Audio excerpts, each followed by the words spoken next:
Scott Hanson with you on a night when we celebrate something that brings more Americans together than anything else. NFL football and the Super Bowl.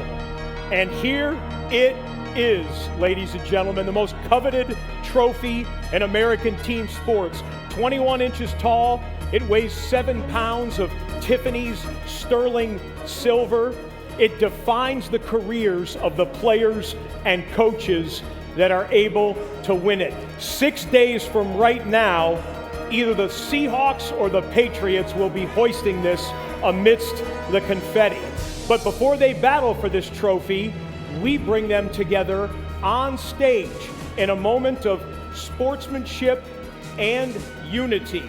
We will bring out the team leaders together, accompanied here on stage by the future football stars of tomorrow. We have the middle school girls champions from the 49ers Flag Football League and the Santa Clara Lions youth tackle football team on stage. And now, let's bring them out. From the AFC champion, New England Patriots, team captains, Drake May, Hunter Henry, Robert Spillane, Marcus Jones, Harold Landry III, Brendan Schooler, and head coach Mike Vrabel.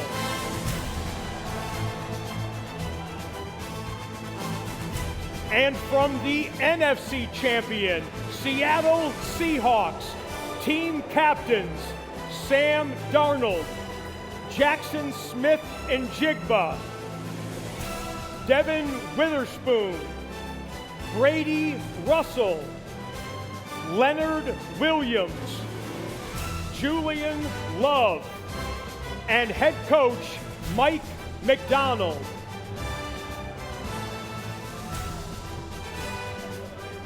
Here they are, ladies and gentlemen, the number 2 seed from the AFC, the number 1 seed from the NFC.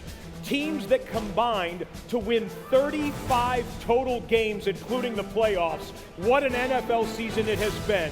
284 games down with 1 to go. Let's take a look at how the Seahawks and Patriots got here.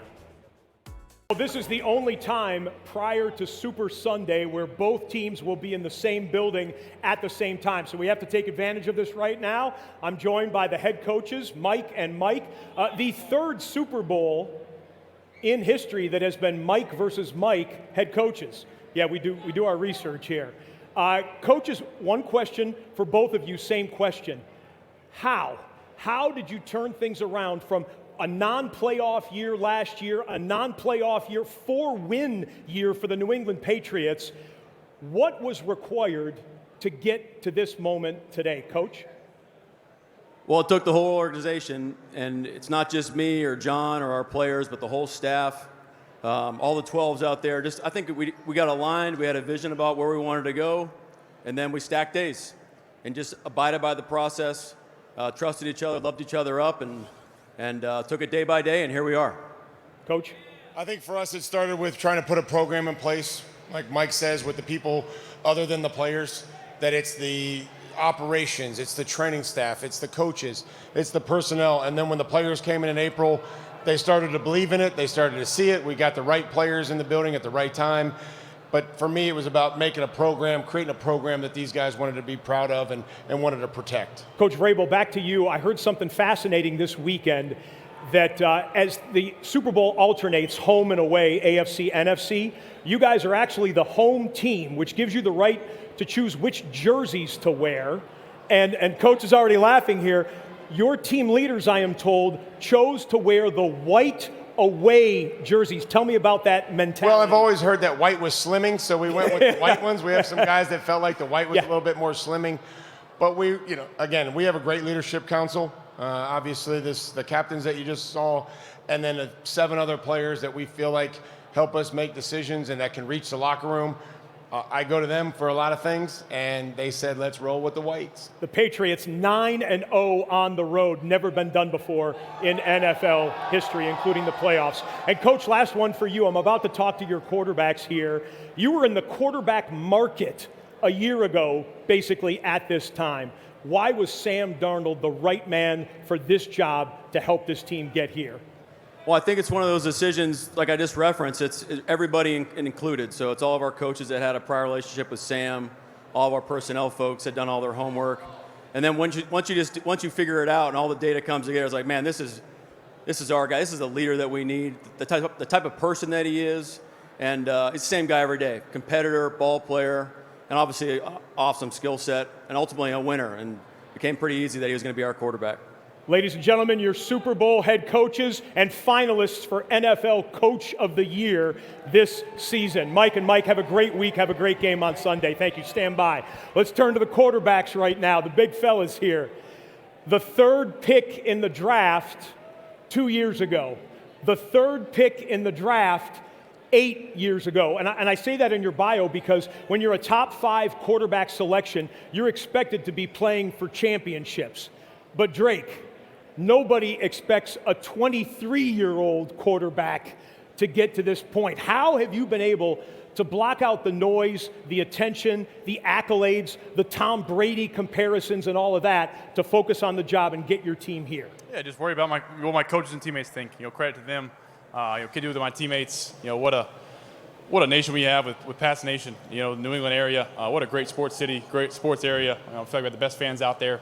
And from there, just try to be myself every day and confidence in myself, and teammates help you do that. And we got great coaching, great players, and just fortunate to be here. I know you just did your media hour, so you were asked a dozen times about the shoulder. How are you going into Super Bowl Sunday? Yeah, feeling great. 100%? Feeling great. Feeling great. There we go. Sam, we turn to you. Your story has been one of the most inspirational in recent times in pro football. There are people watching right now all over the world who in their lives have been told, no thanks, we're moving in a different direction or whatever in their lives. And they might look at you, a man who's on his 5th team and yet the winningest quarterback in the NFL in terms of total wins over the last 2 years. I know the job is not done, but can you characterize the perseverance that it took and the self-confidence that it took for you to get here? Yeah, I think it's just belief in myself. I've always had it. I've had a great support system, whether it's family, friends, and then, throughout my entire life, having great coaches and great teammates. I think that's always what it comes back to is, having great teammates to be able to throw the ball to, great teammates to trust, and great coaches that put together great game plans and do everything that we need to do to go out there and succeed as players. Okay, you're the quarterbacks. You get the spotlight and the cameras and the interview on stage and whatnot, but there are 2 defenses that are taking the field on Sunday that can absolutely dominate the game. Can you give me 20 seconds each about facing the opponent's defense? Yeah, an incredible defense. Just the scheme, first and foremost. It's a great scheme, but the players, they make it come to life. And you see that on tape. I enjoy watching their defense play. And it's been funny, usually you can watch a defense every now and then, and, you might have some crossover, but there's been no crossover this year with us, playing any common opponents as the Patriots. And so it's been really fun, the past week or so, getting to dive into this defense and just how fast they are and how great of a scheme they have. It's been really fun to watch. And Drake, this Seattle defense, #1 in the NFL by a lot of metrics. How much is your work cut out for you on Sunday? Yeah, they're here for a reason. They play well all year long. They're well coached. They're in the right spot. They do a lot of great things on defense, great players, and they're great at all 3 levels. So we got a really tough challenge on Sunday, and I look forward to a tough challenge. Drake, Sam, thank you so much. Have a great week of preparation. Enjoy the Super Bowl as much as you can and have a great game on Sunday. Coach, thank you. The next time they are in the same building, ladies and gentlemen, it'll be Super Bowl Sunday. And Super Bowl 60 opening night fueled by Gatorade rolls on.